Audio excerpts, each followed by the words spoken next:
Assalamualaikum Arab Saudi. Maaf ya membuatmu kesusahan di pertandingan ini. Jangankan kamu, Argentina surrender. Sorry ya, level kita bukan Asia lagi, tapi Piala Dunia. Bahkan King Indo sudah punya pialanya. Kamu tanya ini piala dari mana? Ini piala dari Argentina. Kemarin kalah sama kamu. Iya, ini yang nganter Messi. COD sama Martin Paes karena tendangannya ditepis. Jadi jangankan penalti pemain ya, Messi ditepis sama Paes. Oke, ya sudah. Sampai bertemu di pertandingan selanjutnya. Aku mau telepon Sobat ASEAN dulu.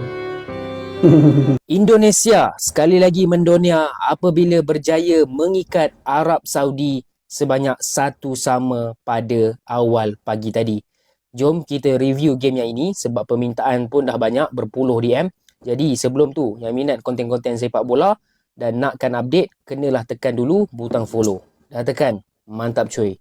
Siapa sangka seawal minit 19, Indonesia yang terlebih dahulu menjaringkan gol menerusi satu gol deflection.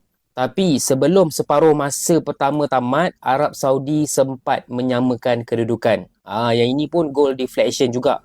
Agak sayang Indonesia bolos waktu ni sebab Arab Saudi diorang dapat momentum lah dekat half time tu kan. Even bawa ke second half pun Arab Saudi dah mula serang bertubi-tubi dan Indonesia terpaksa bertahan. Martin Paes yang pernah aku review sebelum ni, pada asalnya buat satu blunder yang mana dia menghadiahkan sepakan penalti kepada Arab Saudi, kemudian dia menjadi hero apabila menyelamatkan sepakan penalti tersebut dengan mudah. Kalau tolak part yang dia buat blunder tu, aku rasa it is a very good debut daripada Martin Paes. Banyak save yang dia buat, lagi-lagi hujung-hujung tu 10 minit terakhir tu Arab Saudi dah serang bertubi-tubi, tapi Martin Paes steady, berjaya menepis segala jenis bola yang ada. Come on lah, dia dah pernah tepis bola Messi kot. Setakat player-player Arab ni, tak ada hal lah kan. In the end, perlawanan tamat 1-1. Saudi Arabia lebih pegang game. Possession diorang pegang. Shots pun diorang buat lebih banyak. 18 shot compare dengan Indonesia ada 7. Tapi apa guna pegang game kalau tak dapat skor gol, betul tak?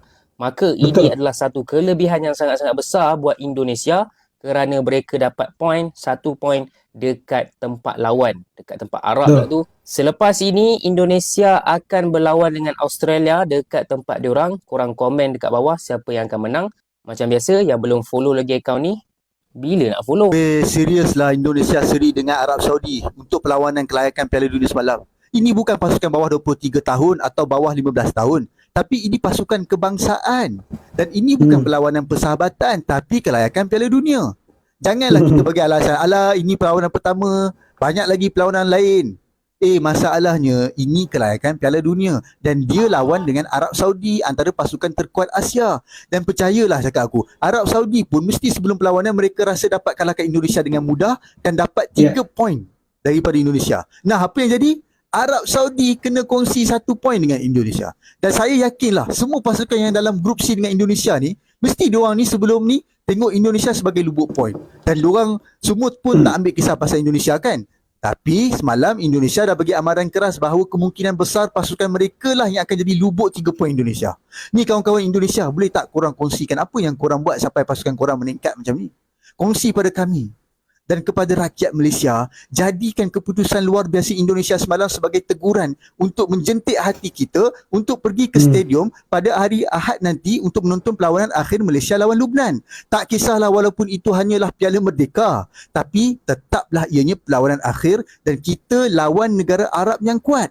Dan tak silap saya, ada poin FIFA. Kalau menang, ranking naik mendadak. Kalau kalah, turun mendadak. Jadi ini adalah perlawanan penting. Bahkan kita kena teruskan momentum Indonesia sekat Arab Saudi itu supaya mereka tahu negara Asia Tenggara bukan lagi cikai, bukan lagi tempat yang mereka boleh makan. Pergilah ke stadium pada hari Ahad nanti dan bersoraklah sampai Malaysia membenam Lubnan. Ayo guys, repost video. Luar biasa ya dukungan teman-teman sahabat dari Malaysia pada Indonesia. Ini pasti Arab Saudi aja kaget nih, karena kalaupun Indonesia kalah, sebenarnya itu dianggap wajar, tapi faktanya imbang gitu teman-teman. Dan tuan rumahnya aja sampai kaget ya, media-media itu sampai membahas bagaimana supporter Indonesia itu euforianya benar-benar luar biasa ya di stadion itu. Jadi benar-benar Indonesia ini negara sepak bola ya, negara yang sangat-sangat mencintai sepak bola ya teman-teman. Sampai-sampai sahabat dari Malaysia ini terkagum-kagum ya dengan kemajuan sepak bola Indonesia ya teman-teman. Ya, kita lanjut videonya. Itu dia guys, Indonesia memulakan aksi kelayakan Piala Dunia dengan bergaya apabila berjaya seri dengan Arab Saudi. Korang bayangkan Arab Saudi guys yang mengalahkan Argentina di World Cup yang lepas. Bukan biasa-biasa tu.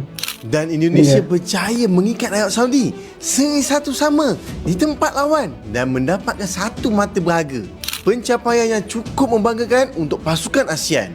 Tapi aku yakin Indonesia takkan berhenti di sini. Lawan seterusnya, Australia pula.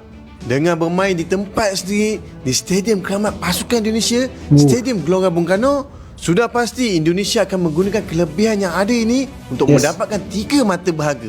Walaupun lawannya di ranking ke-24 dunia, aku yakin Indonesia tak gentar akan lawan berhabis-habisan untuk mendapatkan 3 mata penuh.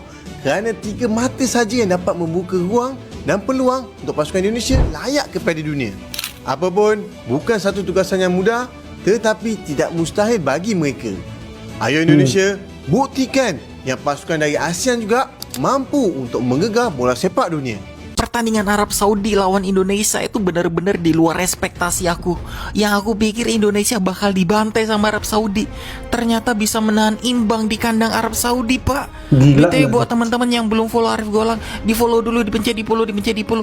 Jangan nonton doang ya bangku ya. Kita lanjut. Di babak pertama Indonesia benar-benar tampil luar biasa, kokoh, solid. Bagus banget ya aliran bola dari kaki ke kaki, lancar banget ya guys ya. Jujur, pertandingan Indonesia di babak pertama itu keren banget ya. Bahkan Arab Saudi terlihat stres banget ya menghadapi lini belakang Indonesia yang kokoh bener guys. Bahkan Indonesia sempat unggul duluan lewat golnya si Orad Mangun ya, sebelum disamakan sama Arab Saudi di menit 45+3. Sayang banget itu golnya Arab Saudi, hoki bener ya, deflection kena badannya si Verdong. Nah ketika masuk di babak kedua, jujur aja permainannya Indonesia lebih hati-hati menurut aku ya. Nggak selepas pada saat di babak pertama. Mungkin pada saat di babak pertama Indonesia main lepas karena mungkin Indonesia sebenarnya nothing tulus ya, mau kalah mau menang mau seri bebas ya, makanya dia mainnya lepas. Tapi begitu sempat unggul dan seri, Indonesia lebih berhati-hati mainnya karena nggak mau kebobolan lagi. Jadi nggak seimpresif di babak pertama, lebih banyak ditekan sama Arab Saudinya di babak kedua guys. Tapi lini belakang kita rapi dan kokoh banget ya, solid ya. J.I. Jess, Verdong, Martin Paes top, mantap pula ya. Walaupun si Martin Paes sempat blunder yang ngebikin penalti, untung aja jago pak ya. Itu tendangan penaltinya si Arab Saudi diblok sama dia pak. Gila pak, bukan cuman penaltinya Arab Saudi aja yang diblok, beberapa kali peluang emasnya si Arab Saudi itu diblok. Bahkan sempat one on one sama pemain Arab Saudi, tapi nggak bisa jebol juga men. Tapi pemain belakangnya Al Hilal yang suka ngeprovokasi nggak kelihatan gahar ya di pertandingan tadi ya. Mungkin karena dia ngerasa pemain Indonesia nggak ada yang bisa dipanjat, makanya dia nggak manas-manasin pemain Indonesia kali ya. Dan untuk pemain barunya AS Roma si Saud Abdul Hamid yang masuk sebagai pemain pengganti teman-temannya. Jujur aku nggak begitu fokus sama pemain ini, jadi aku nggak bisa nilai bagus atau enggak. Tapi aku sempat ngelihat dia punya peluang emas pak, tandukannya kena tiang pak. Untung aja nggak gol ya, kena tiang ya guys ya. Kalau masuk dilema pak antara mau seneng atau enggak ini.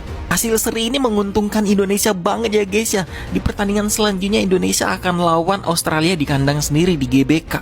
Semoga Indonesia bisa menang biar asa masuk ke Piala Dunia tetap terjaga teman-teman. Mana menurut kamu pertandingan tadi? Coba tulis di kolom komentar ya.